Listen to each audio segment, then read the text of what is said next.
Man, time is going by so quick. It's February already, the 6th.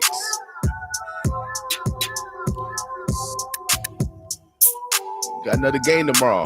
Pro volleyball here, 95.7 The Boss. Omaha Supernova broadcasting here live tomorrow night.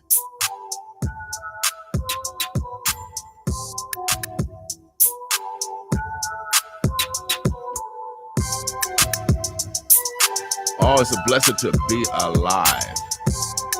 No jive. No matter what you're going through, man. Oh, yeah, you got another day to get it done. Got another day to get it done. Let me see. Shouts out to Instagram, Facebook, YouTube. I think we live on everywhere now. We live. Got a very special guest in the house. We're going to be talking about transportation. And I told you I'm going to be running for office. And it has something to do with transportation. Yes. Without a doubt.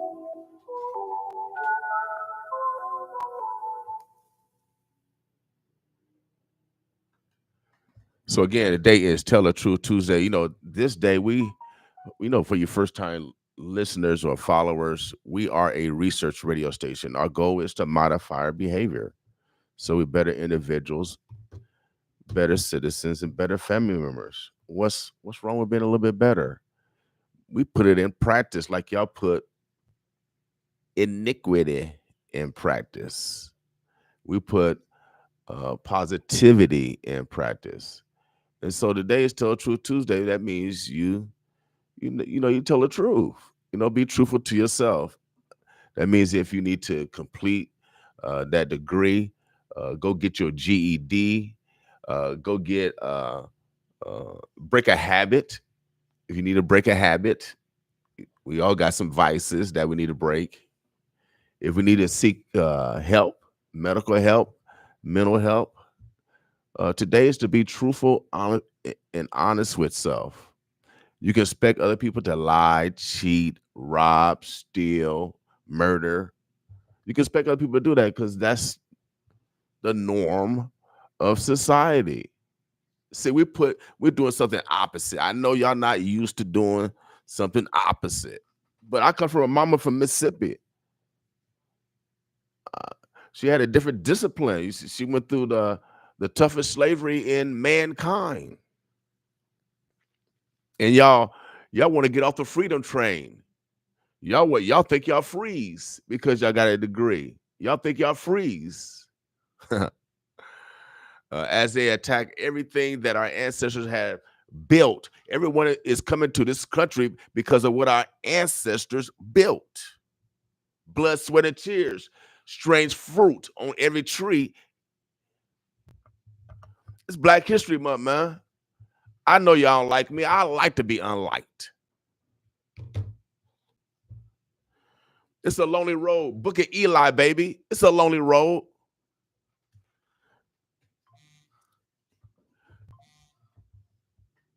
Being a former probation officer, I got a very special guest and coming from the projects, and then knowing that, oh yeah, I can read.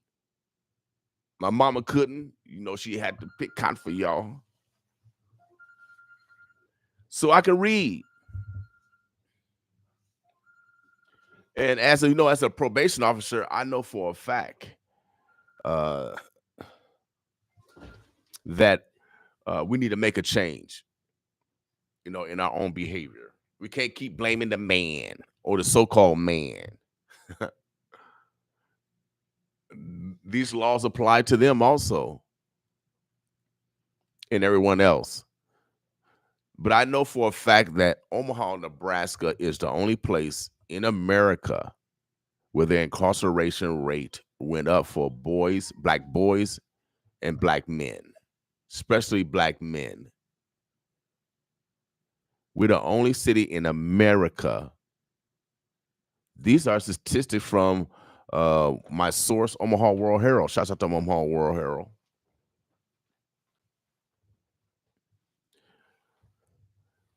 We're the only city in America.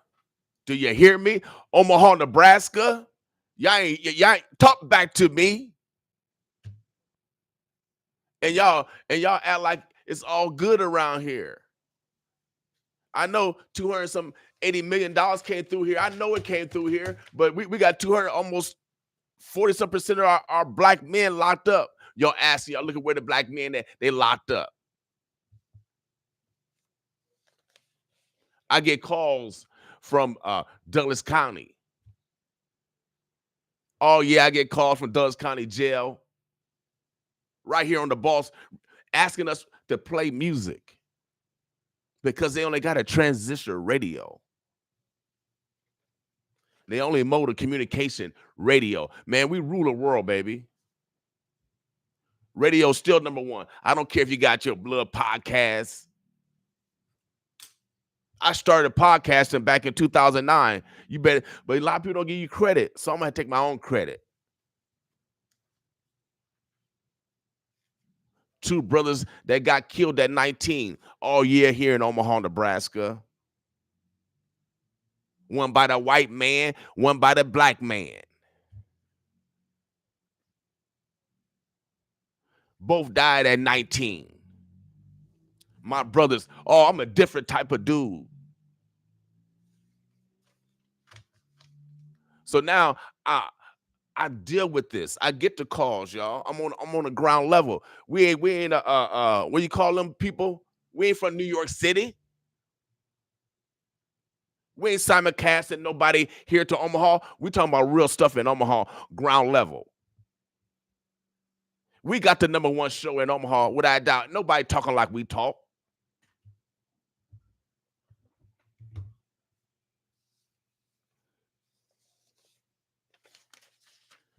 You got the big station listening to us. They quote me, the big station. You know why? Because they got it tuned at 95.7 the boss. We the boss around here, man. We do everything specifically. We are a research radio station. I keep telling you, do not get caught up in the experiment. Yes, do not get caught up in the experiment because I be putting out bait. They call adjectives, nouns, and verbs. We smart over here, man. So when you know that the incarceration rate went up, I got two black grandchildren, black, 2 and 7. Oh, I love them. They call me Papa. When I hear Papa, I feel like a superhero. Oh yeah, Wakanda, Superman, Batman, Spider-Man, all in one. When I hear that word Papa, you can't stop me. I got the armor of God on. So when you know we're in this type of environment where the incarceration rate is 3 times higher than the population that we currently represent here in Omaha, I think about 10%. How much we represent in the state pens and Tecumseh, East Omaha, Dutch County, Sarpy County, Potawatomi County, Lancaster County. I don't know how many of us are incarcerated. Probably about. Ladies and gentlemen. I mean, this is when I go outside. I'm a law-abiding citizen. I got my sheriff badge with me. I'm pro police, former probation officer, represented the state of Nebraska. But when I go outside, I have a 50% chance of not coming back home. Probably even higher because I'm a black male in Omaha, Nebraska. That's just the statistics, y'all. That's high the incarceration rate is. I got a 50% chance of not coming back home. That's just the way it is. The environment in Omaha. I don't know. Are they looking for the Messiah? I know we got Malcolm X from here. Are you looking for some more littles around here? We got to change our names. Let me get serious, y'all. On this Tell the Truth Tuesday, I got a guest in the house, and the reason why I brought this incarceration because it's real. CASA, C-A-S-A, they deal with foster care. 40% of those children that are in foster care 43% are black, and we only represent 10% of the population.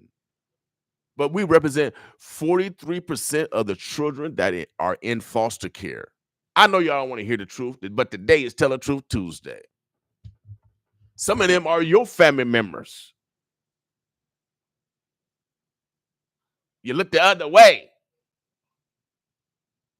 What would Big Mama say? See, Big Mama, the women from the 1900s, all them women from the 1900s and the 1800s. Them black women from the 1600s and the 1700s, all them black women. All them black women. They were a different type. Oh, no. You can't sell my people. But these 2,000 families, these black men and women, y'all let your take them. We still in slavery. Take them. They're still on the auction block. The modern day auction block is the foster cares. You're selling your own children off. I know it's tough on Tell the Truth Tuesday. But the reason why I'm creating some static, because you got to use this service that I'm going to introduce. You got to use this service. When I was doing counseling, shouts out to Women's Center for Advancement. That was my last real job. I was a domestic violence counselor, but I was a counselor where I used to go in Dulles County and taught nonviolence in a violent environment. I was a bad dude. How can you go in and teach 12 men? They call them inmates. I call them disciples. See the psyche? They all had orange. Now, orange is my favorite color, but I didn't want to wear that orange. Now, I tell them that. So it's real life, y'all. And so what I used to tell the men in there, I said, write home. Write your children. I said, so what they don't answer? Write them again. Write letter 2. So what they don't answer? Write them again. Year 2. So what they don't answer? Keep writing, because you need to develop that relationship with your children. So now we got some transportation. So we have eliminated one barrier. We have eliminated a barrier because transportation is an issue even here in Omaha. By catching the bus system out to West Omaha, the bus system don't go all the way out west, so you can't get to no jobs. And then even the people out west in West Omaha, everybody think they got money. They don't. Everybody in West Omaha don't got no money. They got they need buses also, but they only have bus system out in West Omaha for the people out of West Omaha. That's a disservice. But y'all want a streetcar.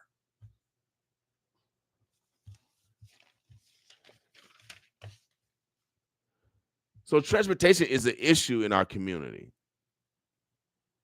And now if your loved one is away, oh man, that's 10 times. It's 10 times I can't make it. That's even a greater barrier. And so we got a couple of brothers, one in particular brother that's here in the studio. He has created a solution to a problem. And so if you have someone that's incarcerated in Tecumseh, Nebraska State Pen, probably even local, if you can't get you got Ubers around here, but if you still want to call them, I don't know, they might can work you out. But mainly they're looking at, I think, Tecumseh, York, Nebraska State Pen, probably, I don't know if Geneva open anymore, or what's the boys? York? In the work camps? They got work camps? Oh, they got the chain gang. Nebraska got the chain gang? Okay. All right. So I want to introduce this brother. You know how these stars are. They got their own noun, verbs, adjectives, prepositional phrases, all yes and predicates to introduce themselves. I'm going to let this brother introduce himself. We'll get right into the dialogue because He has developed a system that we all can utilize, especially if you're in a situation where your loved one is incarcerated. So, how you doing today, bro? Introduce yourself. I'm doing fine. My name is Dwaine Goings. Born and raised here in Omaha, Nebraska. Did my 23 years in the military service, and I'm back home. And I've just seen my city, your city, everything change. Right. So, how long were you in the military? 23 years, United States Army, 82nd Airborne, 2nd Bad Ranger.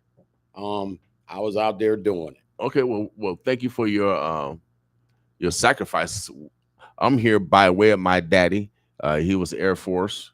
He got my mama off the plantation for real, literally. Met her at a restaurant and married her. I don't know how long. My mama was fine. You see how beautiful I am?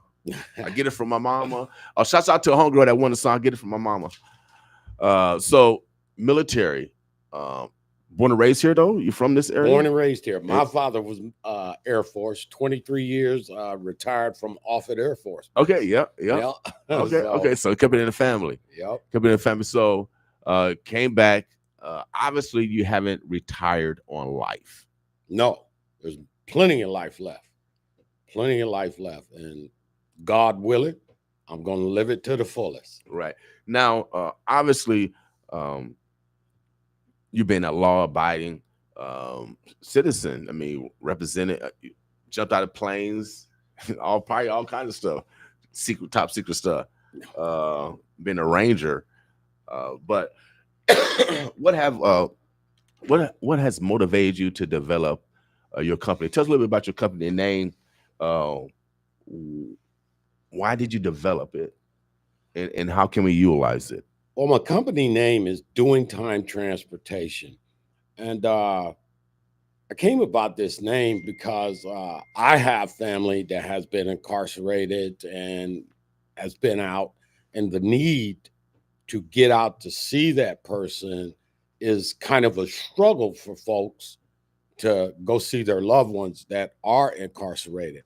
So, I looked at the situation and I came up with a solution, because the buses don't go everywhere. And then when you do ride the bus and you get to your destination, then you got to catch a cab, and then you got to go get checked in, and then you got to go through all the hassle.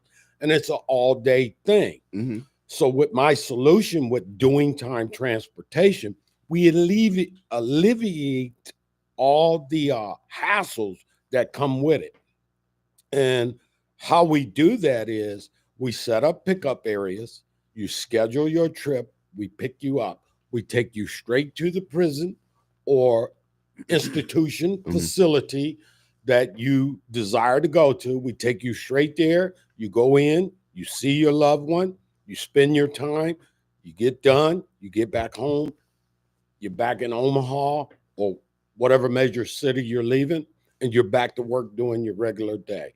Okay. But the most important thing is that person at that facility got to see their loved one. It's better than a phone call. Yeah, without a doubt. Now, again, they provide affordable transportation to customers seeking the opportunity to visit their incarcerated loved ones.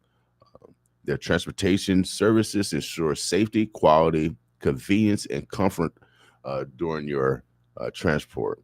You can book right now. They're going to start April 1st, not April Fool's Day, April 1st. And so make sure you guys, in this meantime, get in contact with your relatives that's incarcerated, and let them know that that your service also exists. And so they can spread the messagery inside the facility, so everyone can take advantage of this. So it's going to be a two-way approach on making sure that people know that doing time transportation exists. You will be hearing a commercial to remind you and tell somebody, gossip, y'all. You know what I mean? Every gossip doesn't have to be negative. It can be some good gossip, and that's why we call it Tell the Truth Tuesday. because it's also good to hear constructive criticism. I used to get it from my coaches and from my parents all the time. And if you are incarcerated, I know you getting it from your CEOs. And I know Dulles County, Sarpy County uh, facilities are listening to us right now. East Omaha, I know you're listening right now. And so make sure that you spread that message to your brothers and sisters while you're doing your time. Again, you can call 402-714-5702. And for those that are incarcerated, make sure, I know you can't call out, but if you call your people, let them know that doing time transportation now exists, and now they can come and see you. Come and see you.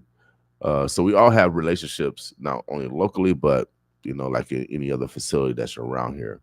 Now, you said most of your round trips is from Omaha to Lincoln, right? Omaha to Lincoln is what we're starting off with, and our next route will be out to York, and then we'll add to Compsa. It'll come with the demand. Okay. Our Okay. routes will come with the demand of where the facilities are most wanted, and Okay. then we'll add the other routes in. Okay. So So say if you just open up, you get more people sign up for Tecumseh we're versus Lincoln. running. You're gonna go to We're Tecumseh. going to Tecumseh. Okay. All right. Okay. Okay.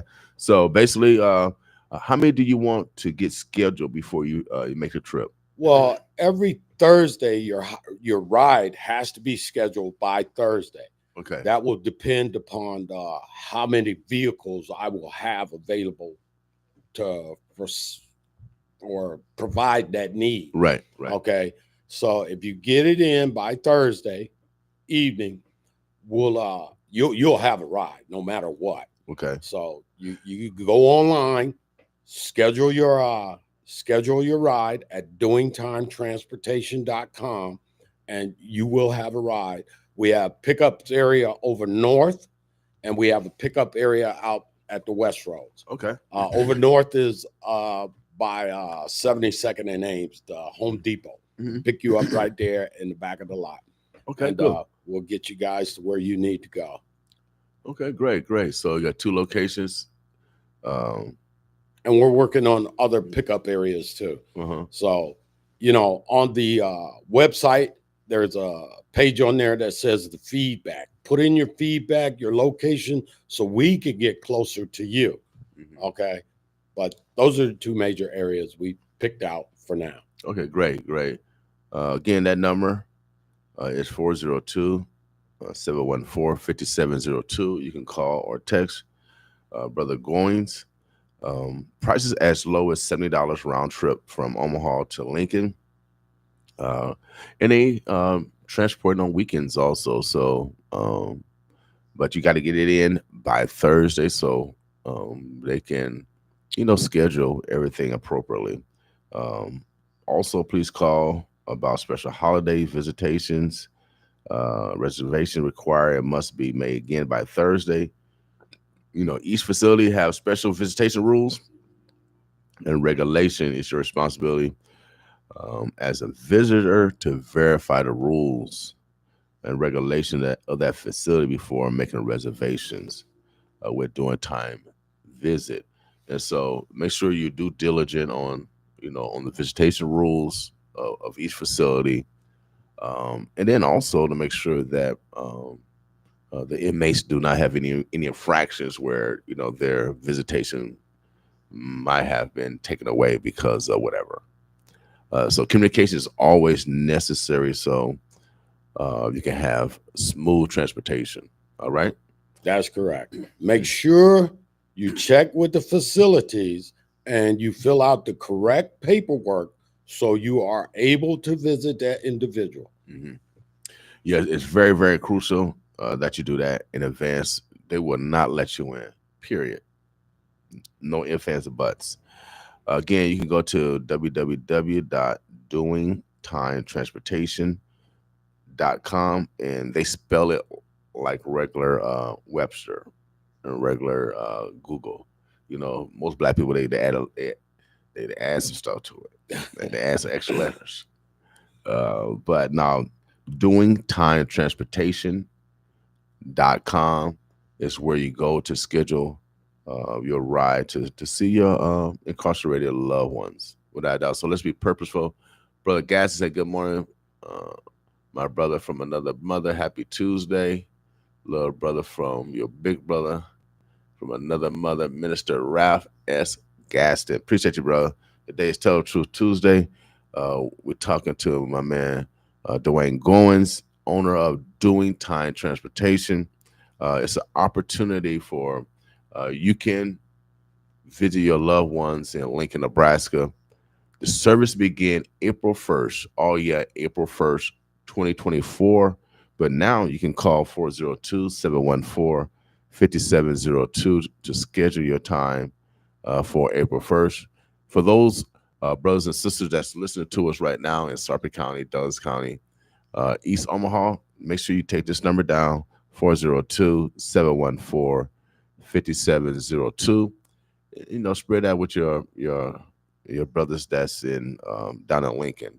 I know for a fact that they transport people from the county jail to the prisons, and so take that information with you.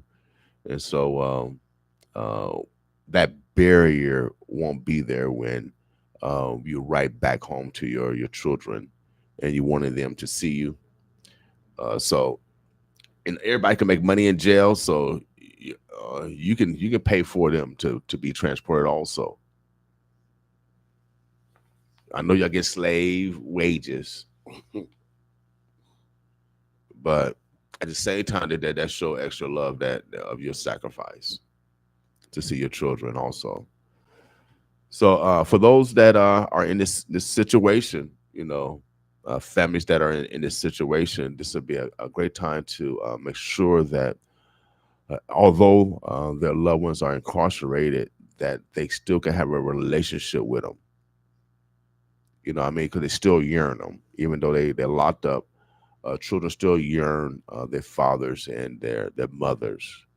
And right now, there's a higher incarceration rate for women getting incarcerated, also in Dutch County, amongst Black women.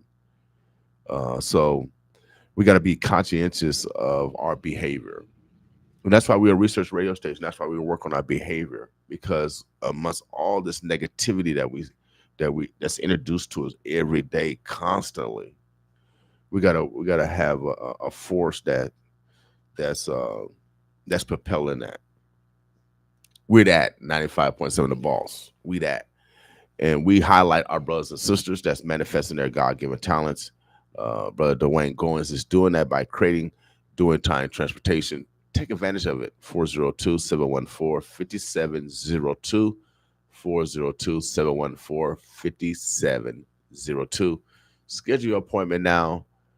They start the um, schedule. I mean, actually, they start their transportation services April 1st. April 1st. Brother Goins, is, Yes. is there anything else that Uh, that weekend of the April 1st is when the vans will be coming in. And just one more thing to my sisters and brothers, my Latino friends, my Mexican friends, jail doesn't stop for nobody. Everybody needs this service. mhm. Everybody needs to get out, see their loved ones, and it really helps the mental state of the person that you're going to see, to know that somebody's out there that cares for me and is sticking with me through my hard times. Yeah, without a doubt. And so this opportunity is for the whole community, not just I know we represent the African American community, represent the majority, but we have poor communities all across this community, from Caucasians to Native Americans and so uh, and to our new immigrants, especially the brothers from Sudan. They really getting it tough right now, and so everyone can take advantage of this service. Everyone that has someone incarcerated can take advantage of this service. All right, Brother Gorge, we appreciate you. You are necessary. Thank you Um, for I do, having me. yeah. What I do want to before we go on break, I had the opportunity to host a Bob Marley birthday bash. Uh, I think the movie's gonna be coming out, and Bob Marley created me in that room. I love hosting that that concert because you get all cultures in that room. Um, Everybody from white to from the lightest white to the darkest black is in the room. You got people from West Hemisphere, East Hemisphere. You got people from north of the equator, south of the equator. And when you have a room like that, man, oh yeah, man, it's that's what God created. He created all of us, Democrats, Republicans, male, female, all came together just to jam off some reggae music, and that's what um, um, the words of Bob Marley was intent to be, to bring people together so we can start this fighting and show demonstrate more love. Uh, the study of anthropology. So when I was on stage, to my white brothers and sisters, my Caucasian brothers and sisters, I tell you all the time, we have way more similarities than we have dissimilarities. And the only dissimilarity that you guys talk about is melanin. However, my white brothers and sisters, my Caucasian brothers and sisters, when it's summertime, you get darker. You call it a tan. And every other culture on this planet, Native American, Asian, Hispanic, when it's summertime, when the sun come out, baby, you get darker. Oh yeah, you got some melanin in you. So that means, oh yeah, to study anthropology, man, we smart over here. The mother of all of us is a black woman. Man, don't get mad at me because I can read, and it comes from your scholars that the oldest DNA have been fought on Earth is in Africa, and now we're older than 2024. I hope y'all know that. I know it's year 2024. Y'all came out your little Bible then, and that started the time clock. No, man, we millions of years old. Humans been here for a while, and humans have migrated over time from the African continent to all the other continents around the world. Our body adjusts to the environment, and so if you look at most of the people north of the equator, they grow more hair. You know why? Because it's colder north of the equator. People south of the equator have less hair. You know why? Because it's hot. They don't need as much hair. People south of the equator have whiter nose. You know why? Because it's heat. They're gonna have wider noses in order to cool the air that's coming through their body. Man, we're smart over here. If you're north, your nose are a little bit wider because it's too cool. So your body got to heat the air that's coming through your system. Man. Shouts out to Milton Luther College, Fremont, Nebraska. Shout out to my mama to make sure that I was educated. Shout out to my daddy who told me that, oh, son, go straight. Son, go straight. So I can recognize a crooked mug easily. Because my daddy taught me, go straight, son. So this Black History Month, man, it's we stepping on toes for God. If you're a black man, we cannot no longer suppress our greatness. We cannot suppress our greatness no longer. We've been suppressing our greatness. It's time to exalt God. It's time to brag off God because oh yeah, your greatness comes from the Creator. Let's brag off God instead of bragging off the devil all the time. Oh, I got this. I got Gucci. I got a nice little car. I got a gat. You always want to bag off of things that you got. But the health as well. No one's talking about their health. Y'all talk about all the other things that y'all got. Things. But no one talking about the greatest wealth of all is health. So here at 95.7 The Boss, baby, I'm a Million Man Marcher. Come from a mama that couldn't read and write, so I learned early that, oh yeah, failure is not an option. I might lose, but I'll come back to you tomorrow. But I'm not going to fail. So make sure you guys, if you made a mistake, We all Christians. Y'all say y'all Christian. You're supposed to repent, right? Forgive. So, uh, if you have a father that have disappointed you,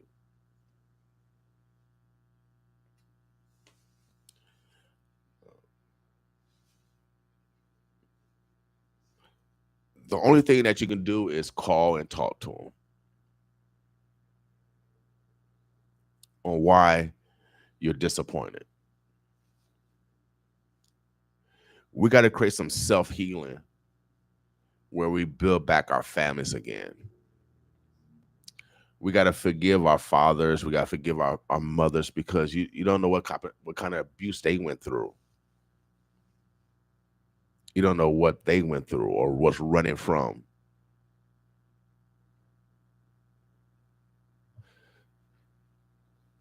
So let's do something different 2024. It's Godhood. Doing time transportation is part of Godhood. They tearing down roadblocks, breaking down barriers so you can see your loved ones. So let's make it happen, y'all. 402-714-5702. Let's mend our family back together. Men, let's add a D to it. Let's mend our families back together. We cannot suppress our greatness no longer. Our families need us, man. And for my elders,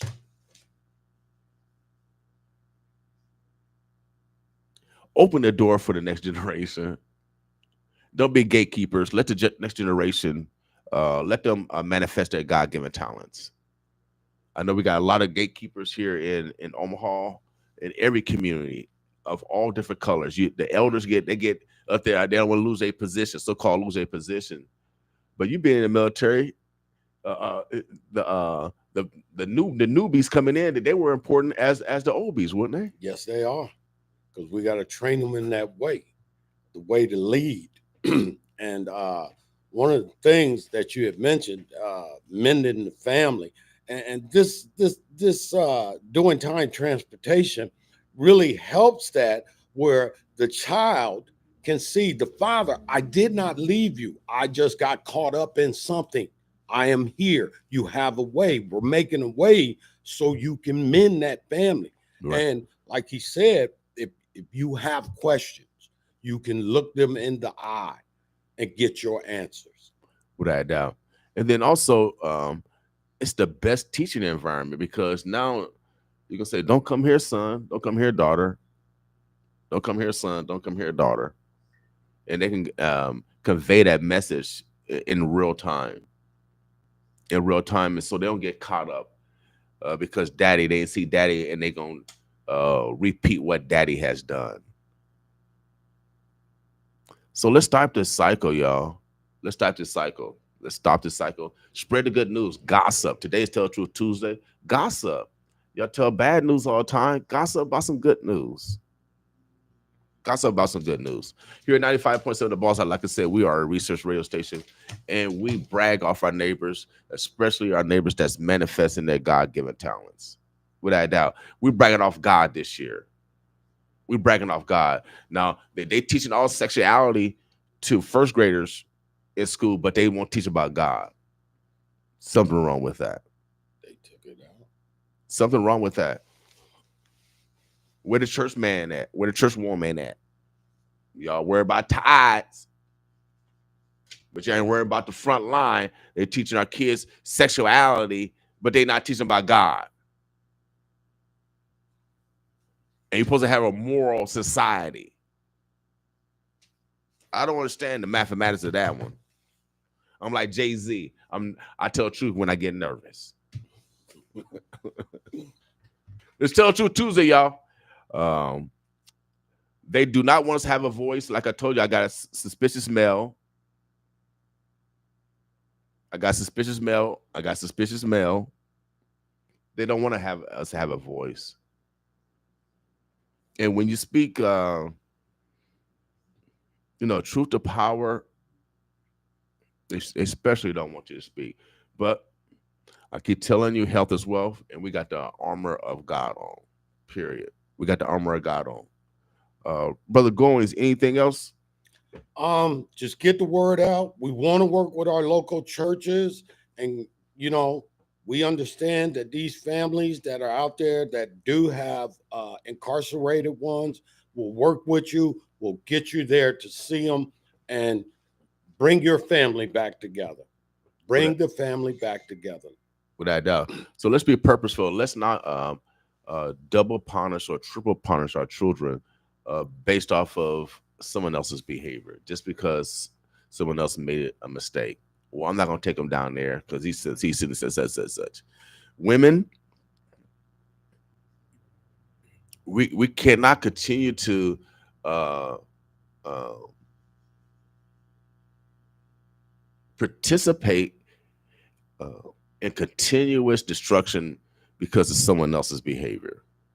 So just because they did something negative, don't mean you have to do something negative. That's all I'm saying. Let's do something positive. Let's change our destiny. We have the powers. We are gods. I don't know if y'all believe you God. I know I'm a god. I know y'all. Well, he said you God. Man, I don't. Do not come to me with that religious stuff. You little scaredy cat. I'm a god. You a goddess. I can bring things from the abstract that I can't see to the concrete. One thing is my son. He didn't exist. My wife and I talked about it. We want to have a baby. It's in the abstract. It doesn't exist. He didn't exist. Then we had an opportunity to make him. From a thought to action, we developed something concrete, which was a child. That's right. My business radio station, it was a thought. I want to start a radio station. We don't got one. Nothing. We have a black radio station. I was telling everybody, I went to rich white folks. I went to rich black folks. You didn't believe in me. You know who did? God did. And my man, Dick Davis, the Davis family, they believed in me. Out of everybody else, God did, and the Davis family did. They believed in me. So for those that's on a mission, and you know that God has put that mission in you, only you gonna be able to walk that journey. Every once in a while, somebody gonna walk across your path that's gonna help you, but most of the times you're gonna have to battle to continue on your journey, because sometimes people will come to battle you. I encourage you guys to watch the Book of Eli. Denzel Washington. That's my favorite movie. It was Stir Crazy with Gene Wilder. Yeah. I'm bad. So they going to jail. Yeah. You know they're in jail. Going to jail. I'm bad walking to jail. So I love that movie. But when I saw Book of Eli, oh man, that Book of Eli. I encourage everyone just watch that Book of Eli, y'all. In the whole movie of Book of Eli, my brother, it was the struggle for knowledge. Right. They wanted that knowledge. Like he said in the movie, this book is powerful. Right. The word. The word. If it is written. The word. Without doubt. So we are on this journey, y'all. We're on this journey. And when you're on a journey, sometimes that journey is alone. And for you advocates, you are you community changers. You know, sometimes the road get lonely, and you don't get to do credit or you don't get the rewards that you feel you should receive. You know, we all go through that. But I'm gonna keep telling you, oh yeah, keep taking a step, keep taking that step, y'all. Keep taking that step. Keep taking that step. Make sure you guys get in contact with Doing Time Transportation. If you have a loved one that's incarcerated, round trips to Omaha to Lincoln or to any other facility here in Nebraska. You can book right now. Services start April 1st. 402-714-5702 is the number you call. Um, Dwaine Goins is the owner. Make sure that you continue to mend our families. Do not let a mistake separate families forever. All right. Let's continue to make sure that we continue to keep that family together. My brother Gasson, Minister Gasson said, I got a question to ask the black people. Why do black people around America take pictures with white folks? Why do they take pictures with them? I don't know. Probably because they are neighbors and we work with them. It's more of them than us. I don't know. Then also uh, I had my man Paul in here, Paul Feldman, and he's a white guy, and and he's a white guy that actually go down to Lincoln and protest about the conditions in the prison system. He goes to the governors and protests, and so I believe that there's still some modern day Quakers and modern day abolitionists that are Caucasian. We did not get free through the Underground Railroad through black people. We had white people that participated in the Underground Railroad right down here in Nebraska City. Since we're talking about Black history, John Brown cabins in Nebraska City. If you have you ever been to it? No, I haven't. Oh, I encourage you. If anyone here in Nebraska, if you not been to Nebraska City, which is just south of us, I think off of Highway 75, 75 south of us, it goes straight down to Nebraska City. I encourage you guys to do that. I took my ex-wife there for a honeymoon because she was pregnant, so we couldn't go that far. So they got the Arbor Lodge down there. Mm-hmm. Nebraska City is created a national holiday because of the trees down there, all the different type of trees. It's called Arbor Day. Was created in Nebraska City, man. I don't know if y'all knew about that, man. We're great around here. So when you go to John Brown cabin, the cabin's still standing there, and he kept the slaves underneath the house. And I got goosebumps, guys in the building. Oh man, when you go down there, you can feel the essence of the slaves. You can feel the essence of the slaves down there, man. I don't know if y'all hear me. Y'all need to go to Nebraska City. John Brown then led a slave revolt. I think they tried to take over an armory in Virginia.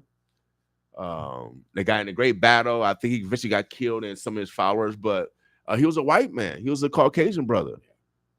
He wasn't black. I got white people in my family. My daughter's half white from college. We got whiteness is in our blood because of our ancestors being raped. That's just reality, y'all. I know we don't want to talk about the harsh truth, but y'all raping your kids now. I had to stop a brother from raping a woman. See, I'm a different type of dude, man. Man, calm it down, Lord. Pray for me, Lord.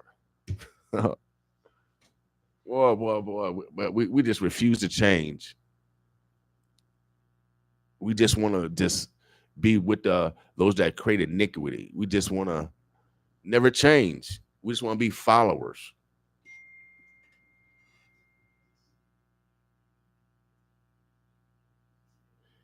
Let me see. So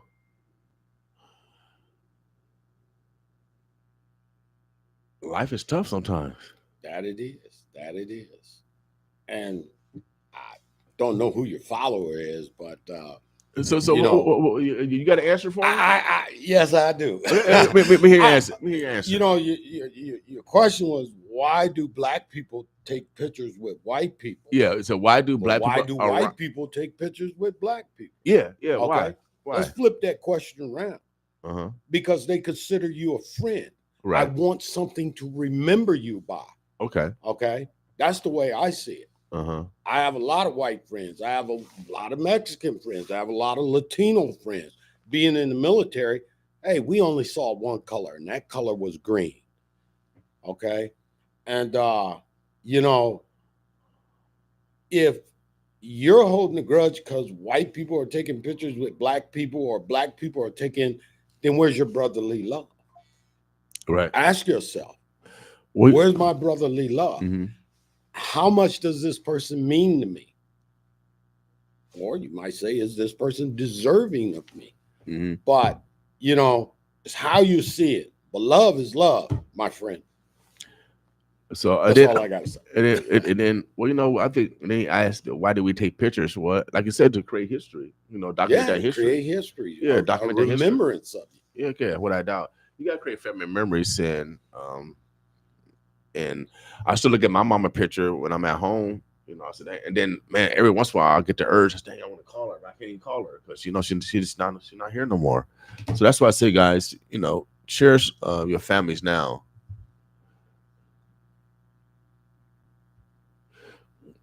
Minister Gaston said, I'm talking about love is love, and your white folks love you.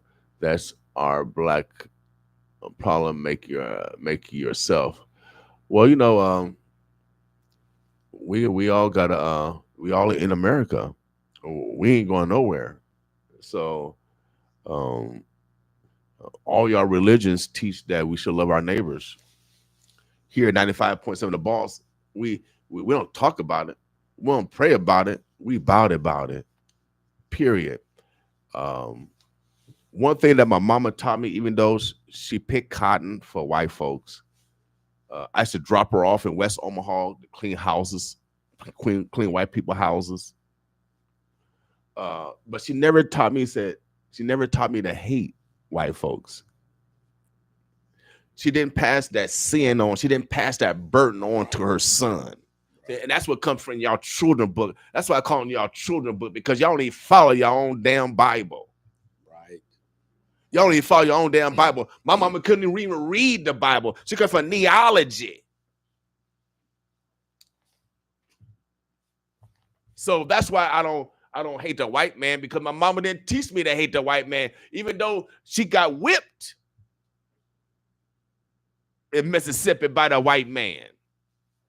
So do you want to continue the perpetuation, the cycle, or do you want to break the cycle? And so when I used to get a whipping with a stitching cord, or I had to walk to that tree to get a switch, and I can't understand, dang, why I'm getting, sometimes I misbehave, but sometimes and then when I went to college, I'll always love my mama, but I resented those whippings, and I was in psychology class, right? My first major was uh, computer science, but that was boring. I didn't like it. I said, damn, this COBOL and this Fortran, I don't write these programs. I don't like this. I got in business. I don't like this stuff. This is boring too. But when I took my first psychology class, oh man, they just opened my eyes up to me. And I understood why my mother did what she did. It was a learned behavior. She learned that abuse, whippings were a part of their learning in Mississippi. So that's why she whipped me, because they got whipped. And so when I had my son, oh yeah, I said, I'm gonna bring a new cycle, because my mama, she created a new cycle with me, even though she still has some residual behaviors, and we're gonna always have some residual behaviors. But I was conscious enough, especially at that psychology class, I'm gonna stop this cycle, and I'm not gonna perpetuate it on the next generation. And so when I had my son, I didn't even use the word whipping. That's a slave term. I don't even use that word.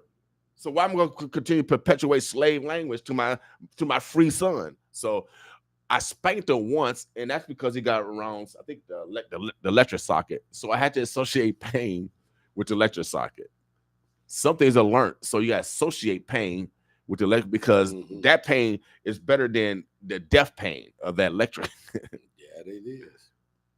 So so but you can ask him. He never got a whooping. We had this when he misbehaved, I went over top of him hollering like y'all do. I got on this level and I asked him common sense. I said, you like getting in trouble? And then he'll say, no. Because now you're working on Yeah. his intelligence. Because now all children want to be smart. They have a self-esteem. They have pride. They're little people. Ain't no child. That's your term. I call little people. My 2-year-old, man, he makes decisions. That 2-year-old makes decisions. Now, Yeah. I don't agree with all his decisions, No, no, we don't. but they make decisions. So we gotta build family, y'all. We can't continue to perpetuate what has been done, the ills that has been done to us. We can't continue to perpetuate the ills or teach that to the next generation. I'm not going to teach my son to whoop, and I haven't seen my son spank his children. He talks to them. Yes, that's the best thing. Talk to them. We talk to our children. I don't. I would never respect my grandchildren. I will sit down and talk to them because they're intelligent.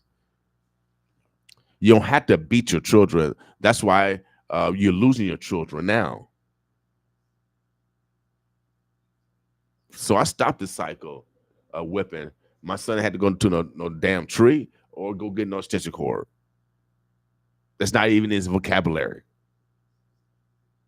I think our parents were a little bit smarter back then, also, because when they tell them to go pick your own switch, not only do you know the physical coming, but the mental part of that. Right. I have to go get my own Right. beating. Right. So it messes with the mental. So if I do that again, I know what I'm going to be facing. Right. So it is kind of a learning thing. Yeah, it's a learning thing. But man, it's a tough learning thing. It's a tough. But Pastor said she do say white people that let me see, hold on a second. Brother Gaskin said again, she do I said white people that let me the people so Samsung's may some best memes you can ask. Man, I'm gonna bring you in here, boy, because your typing is just like mine. I flunked typing in school. I flunked typing in high school. Without doubt. So, Brother Gaskin, when you want to come in, we can make it happen. Come in one morning, or actually next Tuesday, Tell Truth Tuesday. Actually, I'll be out of town. Tomorrow we're gonna be broadcasting pro volleyball again tomorrow night. Omaha Supernovas will be broadcasting at 7 o'clock tomorrow night. Everything that we say on the station does not represent Omaha Community Broadcasting or 95.7 The Boss. We are independent thinkers, and so I want to make sure because y'all so sensitive. Y'all so sensitive. Comedians can't joke no more. Everybody getting real soft. Everybody getting real soft. I don't know. Y'all need to go to military school. Something. Toughen y'all up or something. Brother Goins, you want to say anything else? Doing time transportation. Let's get out there. Let's get the word out there. Spread it through the facilities, through your churches, through your work. Let's get our old, young. Let's go see those guys and gals that are out there, and just so they can feed off of and have a positive thought or a sense of hope for when they get out. And at the same time, you could be helping them, telling them how your community is changing, where the jobs they can get. There's a lot of things you can do when you get that face-to-face talk. And Right one now. thing I want to bring up, them phone calls that they make in prison, they charge the heck out of you. Okay. And when you get out, you don't get that money back. It's given away. Talk to your senators about that. Right now. Obama did lower the cost because it was even higher. So I should tell the brothers in jail, man, don't be calling home crying, whining when you made the mistake. Suck it up. You did it. So if brothers in jail right now, do not be calling because that phone bill, that money could be going towards food for your children. Don't be calling home crying and whining. For real. You already know the risk when you did the crime. You already knew the risk. Like Beretta, don't do the crime if you can't do the time. Oh yeah, If you don't dance the do it. dance, you got to pay the band. Yeah, without doubt. And I'm from the era, that era. Fat boys. Yeah. I'm from the Fat Boys. No, in jail without the bail. In jail. I'm from. See, I come. We had music back in the day where it prevented you don't go to jail. But this music today say go to jail. Yeah. Yeah. Then when you get there, it's a different story. Yeah. So my man, brother Gaston said he was doing talking on his telephone, and when you trying to, they don't get all your words every time on your telephone. So I was wondering why. I said, man, those sentences all had me all miscombobulated. Omaha, the Birds, the Bluffs. We're gonna take a quick break. It's 8 o'clock. Again, the day is Tell the Truth Tuesday. It's a day where you're honest with yourself, and then also accept constructive criticism. It is a criticism of love. It is a criticism that builds you up to your potential. I used to get it from my coaches, from my parents, and from my peers that truly love me. And I don't surround myself with yes men or yes women. I surround myself with people that's critical of my behavior if I'm not meeting the level where God wants me to be. Period. I don't have yes men or yes women around me. Period. At all. Yeah. You're doomed to fail if you do. Um, any shouts out anyone you want to thank? Anyone else? Doing time transportation. We're here. And you know, let's use that emotion and logic and come to the wise mind. Without a doubt. So make sure that we continue to mend families. Do not let your families be torn apart through distance and through lack of transportation. During time, transportation has gotten rid of that obstacle of transportation. For a small fee, you can get a round trip from Omaha to Lincoln or to any other facility to see your loved one and to continue to keep that family together. It's so important that you don't forget those uh, that are behind bars because they are the best teacher of the next generation not to make the same mistakes that they did, especially if they see them, especially if they see it. And so, Scare Straight was created for a reason, so our children can see what's really going on behind bars. Um, I've worked behind bars. Um, I think I've been in jail for a couple times, but for a few hours. So I don't know what it's like to stay overnight. It's lonely. Yep. So I've always been able to get out because, man, I got claustrophobia. I got claustrophobia. When I was in there, I couldn't shrink. I couldn't do nothing. I couldn't blink like Genie, Bewitch. You know what I mean? I couldn't do none of that. I couldn't get out. So I said, no, this not my place. No, no, no. I like free. I like freedom. Yeah. I like freedom, without a doubt. So Omaha, the Birds of Blessed. We're gonna take a quick break, and we're gonna be right back with you guys. Let me see what I'm gonna bring up.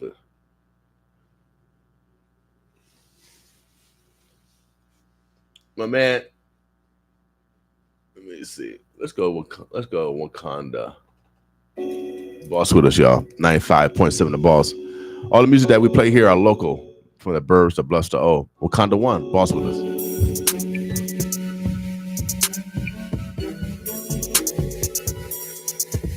Dedication, tribulation, jubilation, revelation, dedication, tribulation, jubilation. Keep your positivity right. Never let them alter your mind.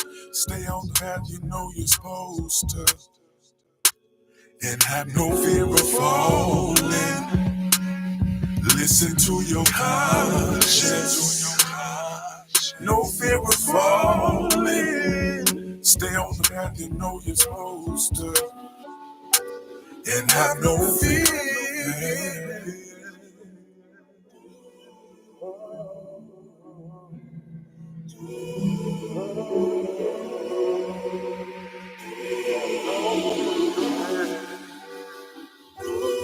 Revelation, dedication, tribulation, jubilation,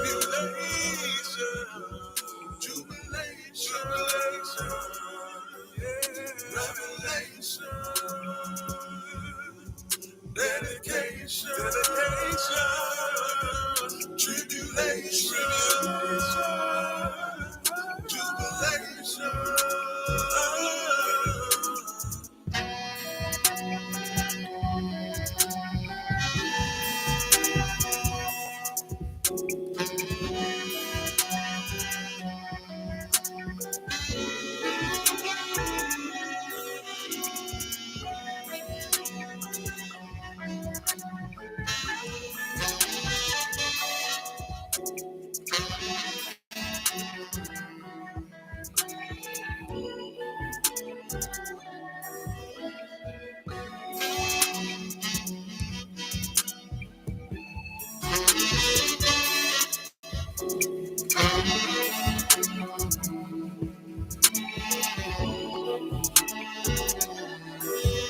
Revelation, dedication, tribulation, jubilation, revelation, dedication, tribulation, jubilation.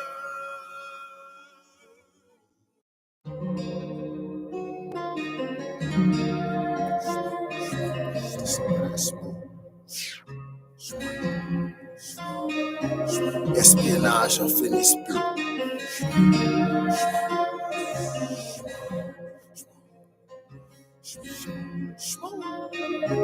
Cuties in my thug show me so much love. My money getting thicker than blood. I kick gas, pimp the wheel, and levitate. I'm the bomb stuck in your mind about to detonate. It's a hood thing, I do it for the hood, man. It's a hood thing, I do it for the hood, man. Cuties in my thug show me so much love. My money getting thicker than blood. I kick gas, pimp the wheel, and levitate. I'm the bomb stuck in your mind about to detonate. It's a hood thing, I do it for the hood, man. It's a hood thing, I do it for the hood, man. All my soldiers, get your trunks. I'm far from drunk, infecting crunk. Roll a blunt and smoke, roll it up and float. I keep trees like Arbor Day. It's every day. I'm in the levitation in a major way. I open up a bag and run through it. Out of thin air, electronic smoke was my theme music. I'm so super fly, so super duper high.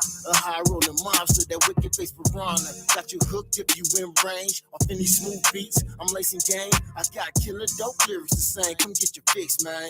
Sex, money, murder, and drugs. I smoke in and outside the club. I keep dro smoke off in my wicked mug. Who called for Reggie? It's that 420. Take my cash for that bomb. Off in my hood, that smoke money. I'm no cuties in my thug, show me so much love. My money getting thicker than blood. I kick gas, pimp the wheel, and levitate. I'm the bomb stuck in your mind, about to detonate. It's a hood thing, I do it for the hood, man. It's a hood thing, I do it for the hood, man. Cuties in my thug, show me so much love. My money getting thicker than blood. I kick gas, pimp the wheel, and levitate. I'm the bomb stuck in your mind, about to detonate.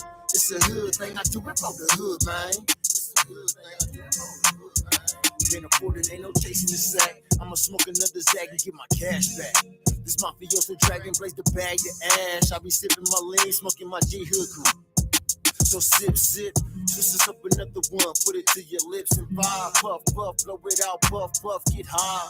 Get crunk, I spit through the wire. My nigga blade made the hood bump. Dance and jump, no time for bump. We busy smoking and joking with the OGs. Yeah, it's that killer weed. Grow it if you find the seed.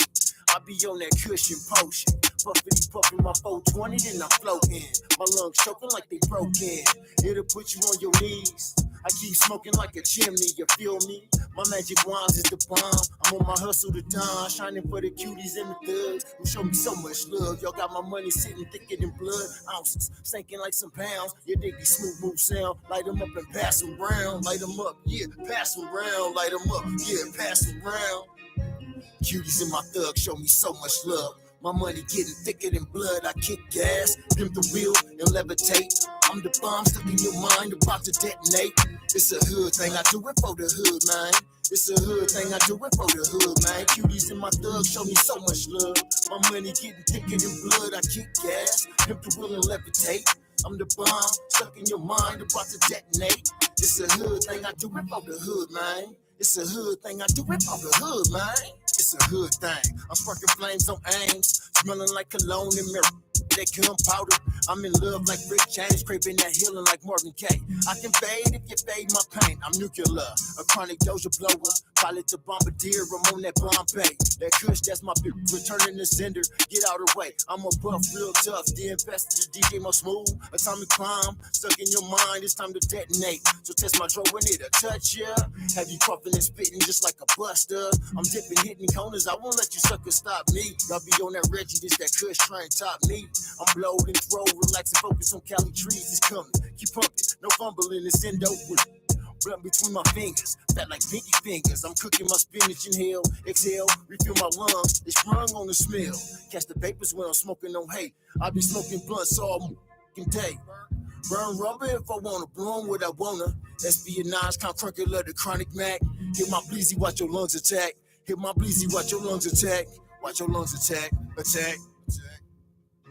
Cuties and my thugs show me so much love. My money getting thicker than blood. I kick gas, pimp the wheel, and levitate. I'm the bomb stuck in your mind, about to detonate. It's a hood thing, I do it for the hood, man. It's a hood thing, I do it for the hood, man. Cuties and my thugs show me so much love. My money getting thicker than blood. I kick gas, pimp the wheel, and levitate. I'm the bomb stuck in your mind, about to detonate. It's a hood thing, I do it for the hood, man. It's a hood thing, I do it for the hood, man. Old town, know we gon' get down. Link town to the old town, gon' get down. Everybody in the party, yeah, gon' get down. Small city, know we gon' get down. Old town, know we gon' get down. Link town to the old town, gon' get down. Everybody in the party, yeah, gon' get down. I like that. City, know we gon' get down. I just wanna hit the Link town with my AC on. With these cats get upset, they ex call my phone. I don't care now, I'ma hit the strip by 10. Where they know me by face, so I'm gon' get in. What is info? I'ma get the hit on ice. On my too short, I'm a player for life. When they see me round town, they all know my name. I got a gold wristwatch, I don't wear no rings. But I'm big ballin' from Lincoln to Ross. And they love small city, all the haters adore us. Telling out the show to end up at apartments. I'm pulling up the Jimmy, I don't need me a daughter. Oh Lord, I mention so often. Drop the mixtape, so really I'm on it. In the town, they know I get down. If that's your bro, trust, don't bring her around me. But this, that, Midwest, but it feel like the West Coast. If you feel good, get down on the dance floor. I'm the man, keep the mag in my left coast. Say this is your jam, work it out, we gon' get thrown. Midwest, but it feel like the West Coast. If you feel good, get down on the dance floor. I'm the man, keep the mag in my left coast. Say this is your jam, work it out, we gon' get thrown. Hey, man, I'm just trying to live it up. Kick it with the homies, mess around and hit the club. Yeah, and I deserve to have fun, cause I struggled so hard back when life was feeling rough. And now I got a son, these days I know my legacy is gonna carry on. Forever. She said, you ain't giving me enough, so I left that chick right after I got in. Girl, get the heck off me. I gave you my heart, and so now you just lost me. I let my soul speak every time on the beat. I hear all you rappers, and I don't believe. Don't treat no sons, better say it to me. I swing at your head, knock you right off your feet. They want to freestyle, but my style ain't free. Better pay up in small city, big dreams. Midwest, but it feel like the West Coast. If you feel good, get down on the dance floor. I'm the man, keep the bag in my left coast. Say this is your jam, work it out, we gon' get thrown. Midwest, but it feel like the West Coast. Feel good, get down on the dance floor. I'm the mag in my left coat. Lady, this is jam, bring it down. I just wanna hit my Old Town. 106 out in Bellevue. All the folks love my hits. On the north side, know I love Time Out Chicken. With a high boys trip if the clothes is ripped. But what up though? I'ma throw 'em 10 get crunk. At the end of the night, hit the taco truck. Seen a chick from my past. I've been trying to. And if you ain't trying to get down, sit your ass at home because I'm too grown and I'm in my zone. Only here for the night, shorty, what you own. Sean said get around, so that's what I'm doing. And I stay well connected, let's get congruent. Put your hands to the sky if you feel the vibe. Let a chick to your left and we set tonight. Bring you back where you from, it's the best of vibes. All the hating is dead, we the best alive. Midwest, but it feel like the West Coast. Down real good, get down on the dance floor. I'm the man, keep the mag in my left coast. Lady, this is jam, bring it out, we gon' get through. Midwest, but it feel like the West Coast. If you feel good, get down on the dance floor. I'm the man, keep the mag in my left coast. Lady, this is jam, bring it out, we gon' get through. Midwest, but it feel like the West Coast. If you feel good, get down on the dance floor. I'm the man, keep the mag in my left coast. Lady, this is jam, bring it out. Let's get it. Hurt your hand on the P, get up off me. Call me C-double-E, get up off me. Got your on the knees, get up off me. Boy, I keep a couple G's at a sauce stack. Hurt your hand on the P, get up off me. Call me C-double-E, get up off me. Got your on the knees, get up off me. Boy, I keep a couple G's at a sauce stack. Glad of mine, hit that. Cause I love black like DJ. Keep the 40 by the bed when I slang that. I cut a 30 loose if her mouth gets slick. I was slanging with my dog when I touched 10 bricks. I was banging with my dog, couple got hit. Look, you better watch your mouth. Don't say I'll sink the Titanic, let me spit this pimp. Going on the P, get up off me. Call me C-double-E, get up off me. Got your on the knees, get up off me. Boy, I keep a couple G's at a sauce stack. Heard you hating on the P, get up off me. Call me C-double-E, get up off me. Got your on the knees, get up off me. Boy, I keep a couple G's at a sauce stack. 45, I'ma hit the club fresh. The Henny got me faded, which just my neck. When I said that, I was meaning my ex. Hope you looking bummed out over the stress. All the real with living it blessed. Who's on fleek, turning alien nest. Fans only trying to run up a check. Shorty say she love me, she just loving the sex. I'ma grab her by the edges when I'm getting in neck. I'ma beat her from the back when I ski to the tech. Little freaky to come out of jail. Lick the boy playing games, now I like this a wreck. Damn right, I sent the cause she owe me a check. Don't bite the hand to beat you, show some respect. Yeah, the Silverado, I'ma give me a vet. Then these burnt out off that Tony and Mel. Check call Rudy Diamond if I need me a rep. Old tailor-made man really did it himself. Man, he broke. If you're a business, should be building their wealth. Always got their hands out, acting needy for help. Tell him take it right, he be taking it left. I'm heartbreak kid, I be making it melt. And I spent 700 just to whip it myself. And my caught a body right up under his belt. Hating on the P, get up off me. Call me C-double-E, get up off me.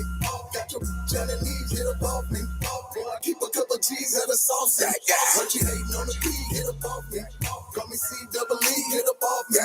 Got your on the knees, get up off me. Boy, I keep a couple G's at a sauce stack. Heard you hating on the P, get up off me.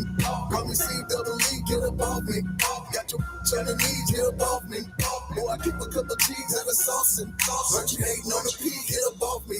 Call me C-double-E, get up off me. Got your on the knees, get up off me. Boy, I keep a couple G's at a sauce and heard you hating on the P, get up off me. Call me C-double-E, get up off me. Got your on the knees, get up off me. Did you know that dry cleaning was invented in 1821 by a black man named Thomas Jennings? C-double-E, get up off me. On the knee, get up off me. Did you know that dry cleaning was invented in 1821 by a black man named Thomas Jennings? Thomas Jennings owned a dry cleaning business in New York City and was the first black man in the United States to be granted a patent. Thomas L. Jennings was an African-American tradesman and abolitionist in New York. He operated and owned a tailoring business. In 1821, he was one of the first African Americans to be granted a patent for his method of dry cleaning. Dr. Joseph Jackson holds 6 U.S. patents for telecommunications and fertility prediction inventions. Jackson's first patent was for his contribution to a V-chip device that allowed users to block selected content on cable television. This type of technology is commonly used for parental controls. He also holds patent for the TV remote control devices. Granville T. Woods developed the railroad telegraph, a device that transmitted messages through static electricity between moving trains. Telephone transmitter, railway system, subway system, roller coaster, and many more. Lonnie Johnson, the man who created the Super Soaker water gun, was awarded $73 million in unpaid royalties from giant toy maker Hasbro. Johnson, who founded the Atlanta-based company behind the Super Soaker, filed a lawsuit against Hasbro for underpaid royalties in the sales of the widely popular water gun, according to the AJC.com. Garrett Morgan invented a safety hood you put over your head to avoid inhaling smoke at standing height.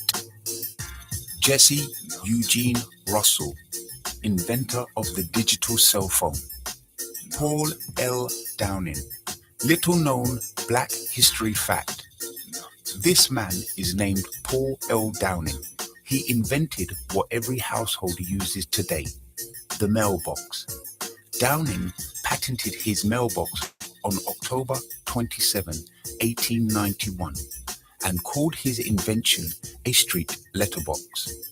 1 year prior to inventing the mailbox, Downing patented an electrical switch that allowed railroad workers to turn on or off the power supply to trains at the necessary times.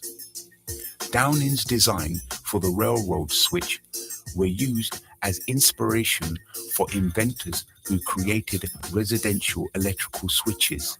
The street letter drop mailbox with a hinged door that closed to protect the mail was invented by Philip B. Downing. Downing, an African-American inventor, patented his new device on October 27, 1891. Marie Van Britten Brown was an American inventor. She was the inventor of the home security system in 1966, along with her husband, Albert Brown. In the same year, they jointly applied for a patent, which was granted in 1969. The invention was basically the first closed-circuit television security system and is predecessor to the modern home systems today.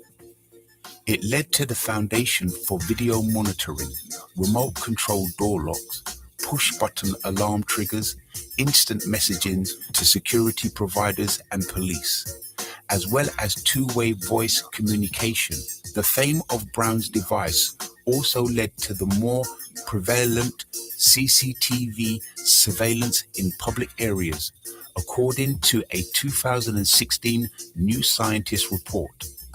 100 million concealed closed-circuit cameras are now in operation worldwide. If you watch YouTube videos for at least 1 hour a week, you could be owed up to $1,000 a week in passive digital residuals. This is because a lot of people don't know that YouTube actually pays people for using their platform and watching YouTube videos, but you actually have to be able to claim this money. And in order to claim this money, Edmund Berger. In 1813, inventor Edmund Berger invented the spark plug. Although the internal combustion engine, in which the current version of the spark plug is used, was only in the developmental stages in the mid-1800s. Mr. Berger is still even without obtaining a patent. Henry Thomas Sampson Jr. was an American inventor known for creating the gamma electric cell, a device with the main goal of generating auxiliary power from the shielding of a nuclear reactor. Henry T. Sampson is the first African American to earn a PhD in nuclear engineering in the United States. He is best known for inventing the gamma electric cell in 1971. Anna Mangin was an American inventor and women's rights campaigner. She invented a kitchen tool she called a pastry fork in 1891. This was different from the eating utensil, also known as a pastry fork. George Crumb. George Speck, also known as George Crumb, born in 1824, was an American chef. He became noted for his culinary skills after being hired at Moon's Lake House on Saratoga Lake near Saratoga Springs, New York. In 1853, he created the potato chip. Sarah Boone was an American inventor who, on April 26, 1892, obtained United States patents for her improvements to the ironing board. Boone's ironing board was designed to improve the quality of ironing sleeves and the bodies of women's garments. The board was very narrow, curved, and made of wood. The shape and structure allowed it to fit a sleeve, and it was reversible, so one could iron both sides of the sleeve. Boone was one of the 4 African American women inventors of her time who developed new technology for the home. Frederick McKinley Jones was an American inventor and winner of the National Medal of Technology and an inductee of the National Inventors Hall of Fame. His innovations in refrigeration brought great improvement to the long-haul transportation of perishable goods. He co-founded Thermo King, which became a $3 million business by 1949. Portable cooling units designed by Jones were especially imported during World War II, preserving blood, medicine, and food for use at army hospitals and on open battlefields. Alfred Crawley was a businessman and inventor of the ice cream mold and disher. Crawley was becoming interested in mechanics. He settled in Pittsburgh, Pennsylvania, where he first served as a porter in a drugstore and at a hotel. Alfred noticed that servers at the hotel had trouble with ice cream sticking to serving spoons, and he developed an ice cream scoop. June 10, 1896, Alfred applied and won a patent on his invention. The patented ice cream mold and disher was an ice cream scoop with a built-in scraper to allow for one-handed operation. Alfred's functional design is reflected in modern ice cream scoops. Patricia Bath was an American ophthalmologist, inventor, humanitarian, and academic. She was an early pioneer of laser cataract surgery. She also became first woman member of the Jules Stein Eye Institute, first woman to lead a postgraduate training program in ophthalmology, and first woman elected to the honorary staff of the UCLA Medical Center. Bath was the first African-American person to serve as a resident in ophthalmology at New York University. She was also the first African-American woman to serve on a staff as a surgeon to the UCLA Medical Center. Bath was the first African-American woman doctor to receive a patent for a medical purpose. The holder of 5 patents, she also founded the non-profit American Institute for the Prevention of Blindness in Washington, D.C. Madam C.J. Walker, born Sarah Breedlove. She is recorded as the first female self-made millionaire in America. Walker made her fortune by developing and marketing a line of cosmetic and hair care products for Black women through the business she founded, Madam C.J. Walker Manufacturing Company. She made financial donations to numerous organizations and became a patron of the arts. At the time of her death, she was considered the wealthiest African-American businesswoman and the wealthiest self-made Black woman in America. George Washington Carver was an American inventor who promoted methods to prevent soil depletion. Carver wanted poor farmers to grow other crops, such as peanuts and sweet potatoes, as a source of their own food and to improve their quality of life. Although he spent years developing and promoting numerous products made from peanuts, none became commercially successful. Carver was also a leader in promoting environmentalism. His fame reached beyond the Black community. He was widely recognized and praised in the white community for his many achievements and talents. In 1941, Time magazine dubbed Carver a Black Leonardo. Benjamin Banneker was a genius and the United States' first great black inventor. He helped draw up plans for the building of Washington, D.C., and has also been credited for making the first clock to be built completely in America. He borrowed a pocket watch from a neighbor. He took it apart and studied its workings. He made a drawing of each component, then reassembled the watch and returned it fully functioning to its owner. From his drawings, Banneker then proceeded to carve out of wood enlarged replicas of each part, calculating the proper number of teeth for each gear and the necessary relationships between the gears. He completed construction of a working wooden clock in 1753 that kept accurate time and struck the hours. Not to me. Not to me. Not to me. Not to me. Not to me. Not to me.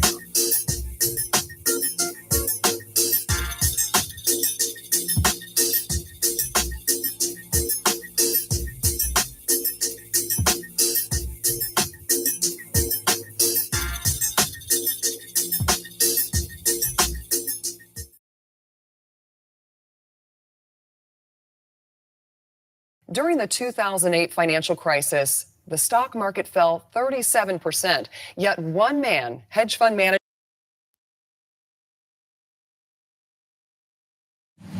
Coming up, She was the ultimate agitator and feared because of it. as racial terror reigned over the South, There were close to 200 lynchings in Tennessee alone. a young African-American woman struck back with her pen.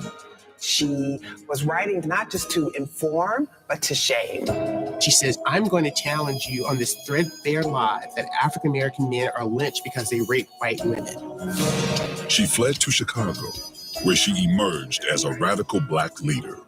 There was never a time when Ida B. Wells was not getting pushback, especially so in Chicago. And became an inspiration to a new generation.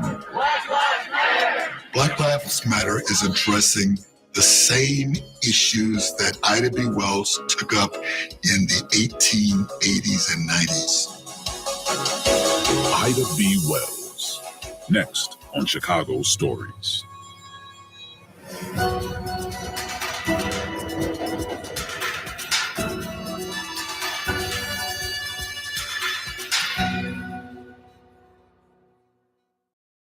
Lead support for Ida B. Wells, a Chicago Stories special, is provided by the Nagani Foundation.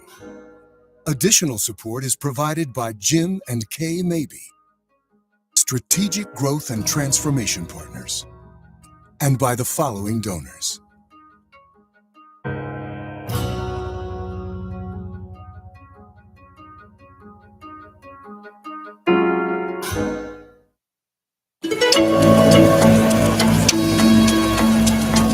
It seemed the entire world had come to Chicago in the summer of 1893. Most were so captivated by what they saw at the World's Fair, they were oblivious to what was missing. For one visitor, a 31-year-old African-American woman from Mississippi, the omission was glaring. The fair itself was a monument to extravagance, building after building constructed to display to the world how far America had advanced.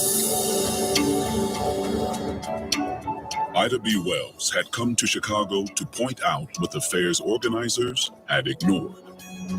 She was angry about the exclusion of the African American story, especially the progress that African Americans had made. Post-slavery, African Americans started doing a lot of phenomenal things. They were elected to Congress. They were elected to public offices locally. They became doctors and business people. But the signs of Black culture Ida B. Wells found at the fair were mostly along the Midway, and they represented stereotypes, not progress. Nancy Green, a 59-year-old former enslaved woman, proved a crowd favorite, playing the role of a Southern mammy to promote a new pancake mix. Non-white nations were presented as savages or even sideshow acts. The slight was all the more appalling to Ida because she herself was a testament to the strides made by slavery survivors. Since her emancipation, she had become a widely published journalist. So it's like, let's show the world what a great country we are without showing any of the contributions of Black Americans. Ida's friend, Frederick Douglass, was the notable exception. He was the only Black American in charge of a pavilion, one built by the nation of Haiti. The Haitian government are the ones that invited him. So he wasn't even invited by the United States. And he was one of the most famous, people in the country at that time. The irony didn't escape Ida B. Wells. It seems strange to me that but for an accident, Mr. Douglass would have had no part in the World's Fair because of race prejudice in this country. Yet whenever he went out into the grounds, he was literally swamped by white persons who wanted to shake his hand. And so, Ida stood at the entrance to the Haitian pavilion, handing out copies of a pamphlet. A clear, plain statement of facts concerning the oppression put upon the colored people in this land of the free and home of the brave. It's around 90 pages. It's really like a little book. And Ida's the only woman represented in the book. Wells had written it with Douglass and two other men. She's also the one who raised the majority of the money to have the pamphlet published. So you have these three men that are willing to sort of be led by a woman. So this, to me, is her publication. The exhibit of progress made by a race in 25 years of freedom against 250 years of slavery would have been the greatest tribute to the greatness and progressiveness of American institutions, which could have been shown the world. The preface was written in English, French, and German. She was standing in front of the Haitian pavilion every single day, handing out the pamphlet, with the idea that people would go from this fair all over the world and say, what the heck is going on in the United States? It was simply savvy strategy, and Ida was a savvy woman. Ida B. Wells's battles at the World's Fair were just getting started. But if there was one thing she had shown in her 31 years before coming to Chicago, she never went down without a fight.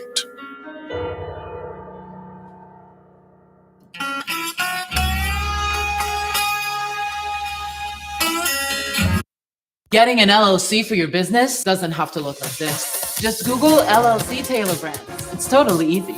You pick a state, you fill in your information, you give your business a name, and you're done. With the LLC taken care of, I was able to use Taylor.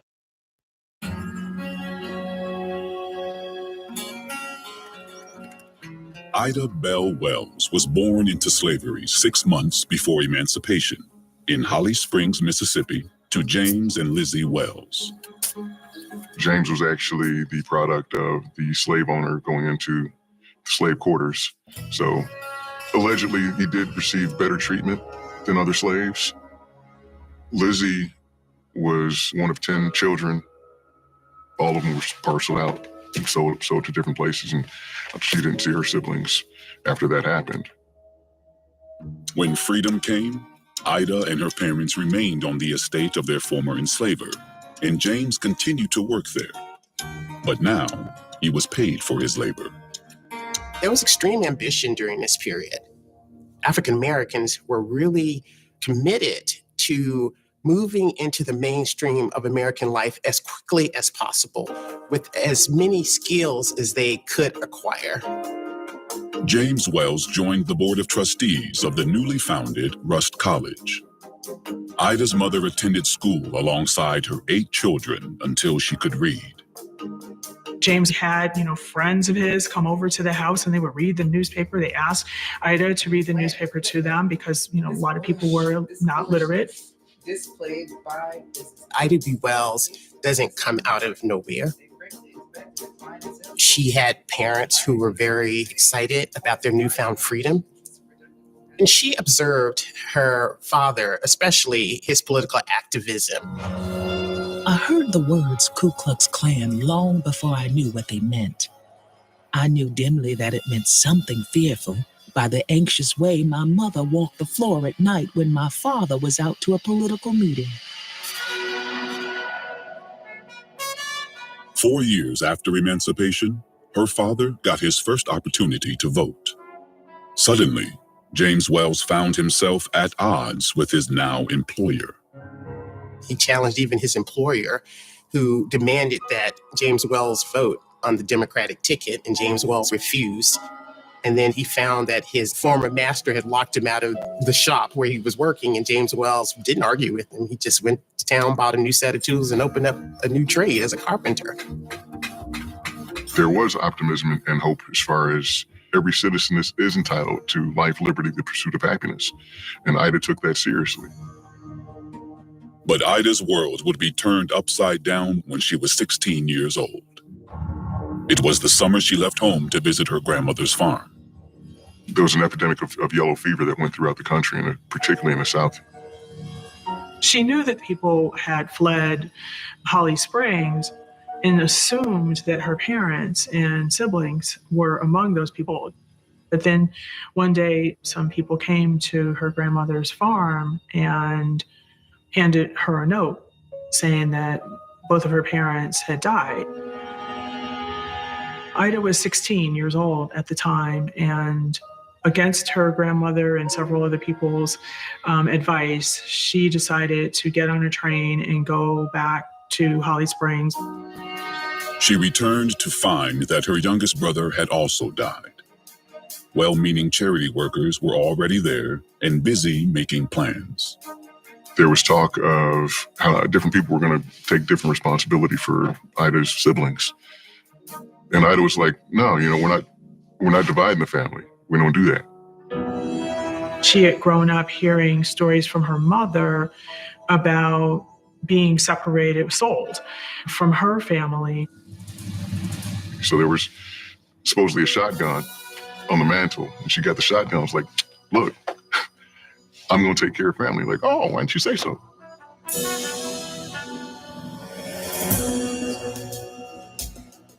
16-year-old Ida found work as a teacher and took on the role of breadwinner with the help of her grandmother. After teaching a country school all week, I came home Friday afternoon, 6 miles out from town, and spent the time from then until Monday morning washing clothes, cooking food, and preparing things so they could do without me until the end of the next week. Ida's Aunt Fanny saw the family was struggling and eventually invited them to live with her. They hopped on a train, bound for the big city. She moves to Memphis, and Memphis is the place to be. It's a metropolitan city. It is a transportation center, even in the 1800s, for the entire world. She saw it as exciting as a young woman. We shouldn't be surprised by this. She was a shopper. She liked to look nice. She often talks about her expenses exceeding her income, in part because she was supporting siblings. But the other part, too, is that Ida was a clothes horse. She enjoyed shopping downtown. Although Ida had hoped to secure a teaching post in Memphis, she'd settled at a small school in Woodstock, Tennessee, a short train ride away. Paying your bills on time raises your credit score, right? Wrong. In fact, this is the first of 3 major credit score. But a fateful ride along the Chesapeake rail line would carry her on a much different path. Just weeks after her 21st birthday, Ida boarded the morning train to Woodstock, a first-class ticket in hand. She was dressed in white gloves and a corset, carrying a parasol. She was petite. She was a little under 5 feet and very well dressed, obviously very well spoken. During Reconstruction, blacks had the rights. So she had ridden on that car several times over the past couple of years and was entitled to do it. She chose a seat towards the back of the first-class rail car. But minutes later, the train's conductor brusquely informed her that she was seated in the ladies' car, a fact Ida was well aware of. The conductor insisted she move to the smoking car, a lower-class carriage where men could often be found cussing and gambling. As I was in the ladies' car, I proposed to stay. He tried to drag me out of the seat, but the moment he caught hold of my arm, I fastened my teeth in the back of his hand. It took 3 men to forcibly remove her from the rail car, in which she put up a fight, literal fight. And when she was removed from the car, the passengers cheered. You talk about something that infuriates someone, that absolutely infuriated her. Ida struck back by filing suit against the railroad company.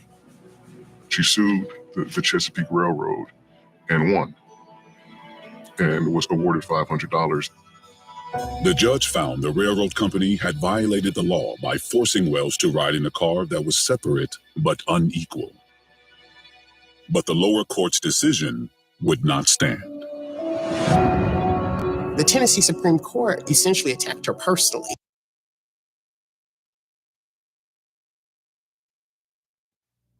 Omaha, the burbs, the bluffs. Everything's restarted. We got a second. Check 1 2. Okay, I got this mic. There we go. We was listening to documentary on Ida B. Wells, and I've heard of her, but I didn't really know too much about her. And so we're gonna be playing, different historians, from our past. Earlier, I played some of the inventors from our community, to the contributions of America. And as you see, they're taking away, Black history or American history from our children. And I don't know what they're teaching them now, but it's surely not teaching them the contribution of our community. So I'm not mad at them. We got to do it ourselves. Just like the Catholic teach their children, the Baptists, the Koji, the African Methodist Episcopal, the Baptists. We need to just start teaching our own kids. I mean, we got to stop acting like slaves and start teaching our children like we did in the 60s when they developed the civil rights movement. Y'all think y'all freeze today. Yeah, y'all think y'all freeze. I got a guest in the house. She is having a Black History program. I think she started it yesterday. I was over there at the Charles B. Washington Library talking about, historians here in Omaha that have created history. And this young lady has highlighted some of the individuals here in Omaha that are alive, living historians. So I'm going to introduce her, let her take over the dialogue because she is also a teacher. How these stars are, Omaha, they got their own noun, verbs, adjectives, prepositional phrases, all yes, and predicates to introduce themselves. Let her introduce herself. We'll get her right into the dialogue. So how you doing today, mademoiselle? I am doing fantastic, Mr. King. How are you? Great health. Can't complain. No need to. What's going on with you? What brings you in the city? I'm here to do the Juneteenth African American Academics and Arts Camp. Okay. It was just so funny that I came in here on the Ida B. Wells story. At 9 years old in Chicago, I was born in Chicago, and every year in Chicago, my auntie Benita and my uncle Bernard would come get me to do various things. So this particular summer at the Ida B. Wells Community Center, I was 9, mind you. So that had to be in about somewhere in the 60s. They had a rally and a dance contest. It was a Free P. Huey Newton rally. I didn't know very much about who Huey P. Newton was, but I learned. And as we were there, they had a dance contest on Mother Popcorn. I just want you to know that Miss Willie Williams at the age of 9 won that contest, and that's catapulted her off into her civic engagement. Right. So to walk in here on listening to the Ida B. Wells story was amazing. Well, it's my first time actually hearing about her actual story, so I was very, very intrigued. Um, and I was talking about the women from the 1900s. They're a little they made different. They made different. Yeah. They made different, and so we actually need Big Mama to come back really, because Big Mama was actually was the glue that kept the families together. And so Big Mamas are dying off, and so you see families are struggling even today because Big Mama is gone. Yeah. So let me tell you what I'm doing. Okay. The Juneteenth African American Academics and Arts Camp was created maybe in about 2013 as a math and arts camp. So during COVID, I had plenty of time, and I sat and I regrouped and I revamped the camp, and I said, "Now we could do something with this."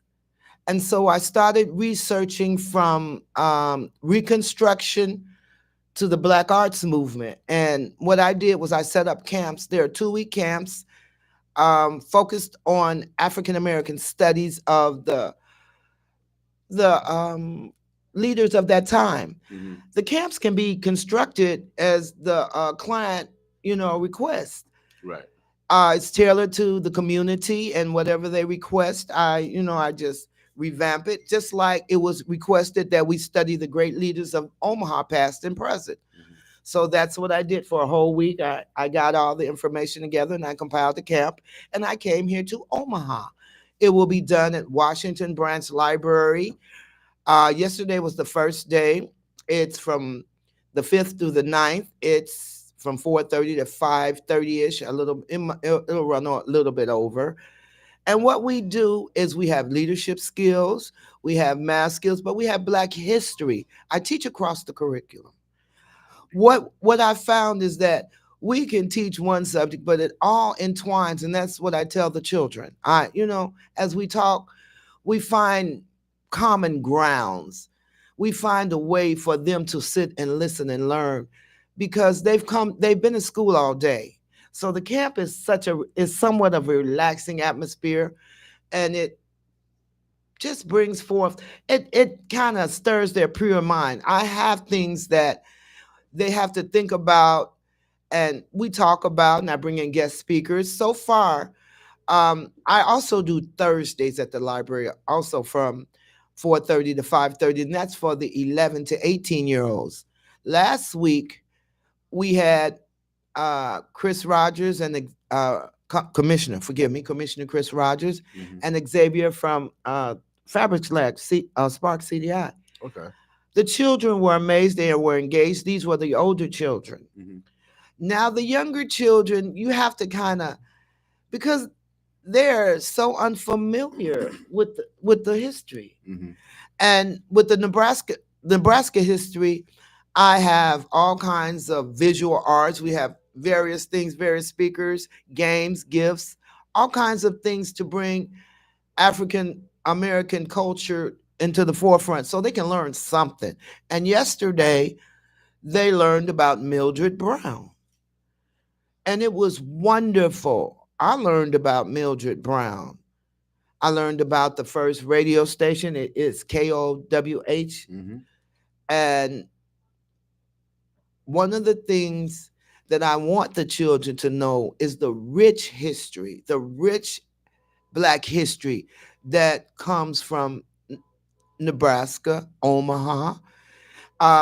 They also study, I have a whole wall for Charles B. Washington, who the library was named after.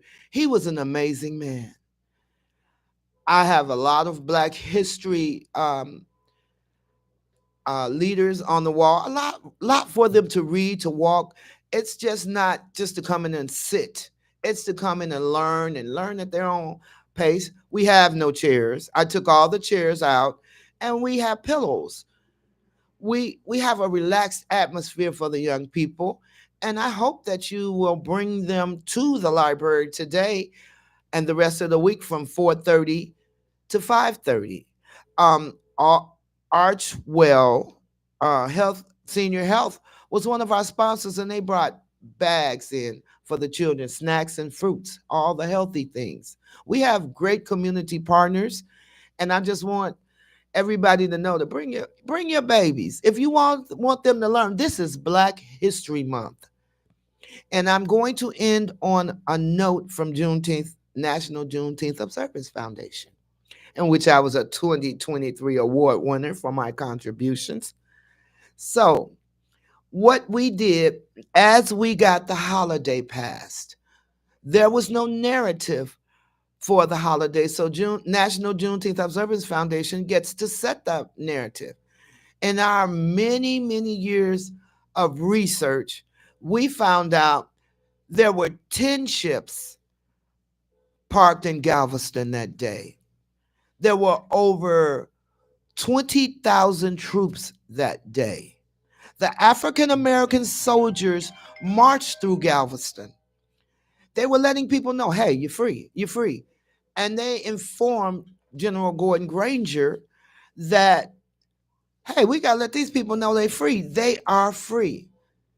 And on that day, General Order number 3 was constructed. But I just want everybody to know that Juneteenth is a unifier.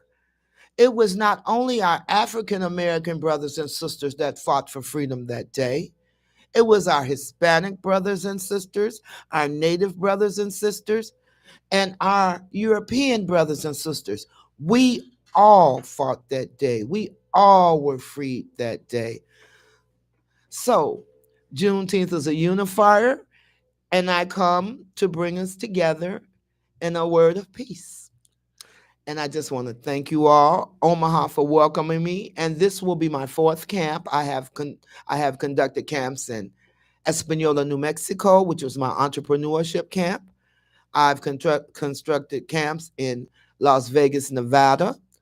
I did a camp last year here at the Washington Branch Library, and they're bringing me back. I will be traveling across the country doing these camps. So I just want you to know, Omaha, I love you. And this is where I started my Juneteenth journey. You all have a great day. So they can catch you the rest of the week, 4:30 to 5:30 at the Charles B. Washington to enjoy the rest of the facilities this week. And this is our last week, correct? This is the only week. I will be on there on Thursdays also. Okay. Yes. So tomorrow, Thursday, and Friday? Yes. Okay. And then the 15th, the 22nd, and the 29th. Okay. All right. Well, cool. Where can they go and get further information? Is there? I'm working on my website. They can go to the library's website. Okay. They can go to Omaha Public Library's website, and it gives them all of everything they need. Okay. Great. And I just want to see some babies there that want to learn, that the parents want them to learn. Mm-hmm. And well, we appreciate you setting this up. Any event is successful, especially when you had the opportunity to teach young people about something new about them, without a doubt. So make sure you guys go down to the Charles Washington Library. Yeah, we have guest speakers. Yes. We'll have at least 2 guest speakers all week. And before, this is one thing I'm in teaching across the curriculum, I bring in before the camp, like 5 minutes before the camp, I have a time test of some type, a timed activity with gifts. I've been doing timed math tests.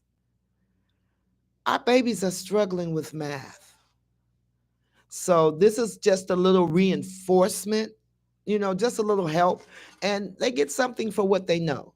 So I just want them to know. And one thing you said yesterday, Bill, you said about the texting that's writing. Mm-hmm. Taking pictures of a photographer, and if you're doing take a video, you're a videographer. And so you're actually a young journalist. You're a journalist. That's what journalists do every day. You just got to figure out how you can monetize yourself, your skill set. So some people will pay you to do videos. Some people will pay you to take pictures, and some people will pay you to write. And so I tell young people that even though you don't think your writing is important, it is important because you can monetize and make money.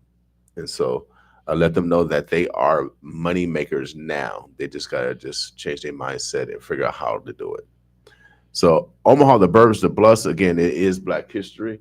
I'm going to play a little bit more of this Ida B. Wells documentary. We're going to be playing contributions from our community, so people have that knowledge. And then we'll probably shut out about 9:30 today. We'll see how many more minutes that has left. Make sure I don't have no other appointments. And then go ahead. And I want to tell you, Juneteenth, Nebraska, we're small in number, but we have made an impact. And if you get a chance to stop by the Washington Branch Library, there is a great leaders tree. We constructed that out of our, well, we didn't. One of the members, Ms. Camille Wesson, constructed the Black Leaders Tree. And I would like for you all to see the Black leaders of Nebraska. And Miss Patsy Stewart is also there as assistance to help with anything we need, more so with helping with the paperwork and helping make sure that everything's in place. I just want to thank those ladies because it's been hard. And I want to thank the library, Archwell, and everybody out there who has supported Juneteenth. It's been a long journey. And she said the church, Sacred Heart, the Heart Ministry. And of course, I want to thank my people back in New Mexico, Sandia Church of the Nazarene, and the city of Albuquerque for sending activity books as an exchange for the students here. I have to take something back from Nebraska to the students of New Mexico, Albuquerque as an exchange. I'm working on that. So we learn from each other. But I just want to thank everybody. Hey, we're going to take this to a whole new level. And once again, thank you, Bill. No problem. Make sure you guys go out to the Washington B Library, 29th and Ames Street today, 4:30 to 5:30 for the remainder of the week. When you get down to the library, you can get the additional schedule. Again, today is Tell the Truth Tuesday. Be honest with yourself. And then also make sure you accept constructive criticism. It is a criticism that actually builds you up. We're going to continue with the Ida B. Wells documentary. Boss with us. Boss up. To say that she was just being disruptive, that she wasn't a lady that she pretended to be. I have firmly believed all along that the law was on our side and would, when we appeal to it, give us justice. I feel showing belief and utterly discouraged. And just now, if it were possible, would gather my race in my arms and fly away with them. When we think about the modern civil rights movement in Rosa Parks, she had the NAACP behind her. In 1884, it's just Ida B. Wells and her attorney. Ida B. Wells was starting to make a name for herself. She took a teaching job in Memphis and joined a lyceum founded by Black teachers. It was a community of sort of thinkers and artists, and she actually took elocution classes, which is speaking classes. And in her diary, she writes about how she was like trying to scrape up the money to pay for her next lesson. And so you wonder, like, what in the world was she preparing herself for? But she was honing her skills. Each program ended with a reading from The Evening Star, a gossip-filled newspaper which Ida called a spicy journal. She was shocked when asked to start writing for it. This is the emergency fire blanket. This is the emergency fire blanket. This is the emergency fire blanket from Prepared Hero, the one-stop fire protection tool for several types of fire and never expires. I urge you to get this life-saving tool for yourself and give them as gifts. Do you want to have a safe holiday season? It's the most wonderful time of the year. Or do you want this?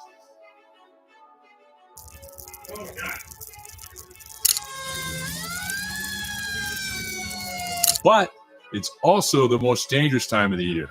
Almost half of all household fires take place during the holiday season, and most of these fires start in the kitchen. It makes sense.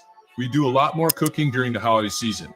In the next minute, I'm going to show you what not to do if you have a kitchen fire. And then I'm going to show you the way firefighters extinguish them. Happy holidays, y'all. As Ida B. Wells first put pen to paper, she found writing to be nothing short of a revelation. She felt like she could sort of explore more of who she was and express who she was through writing, more than she ever could in teaching. I wrote in a plain, common sense way on the things which concerned our people. Knowing that their education was limited, I never used a word of 2 syllables where one would serve the purpose. I signed these articles Iola. When Ida B. Wells first starts writing, she was writing about the things that one would expect a woman who's writing for a church publication to write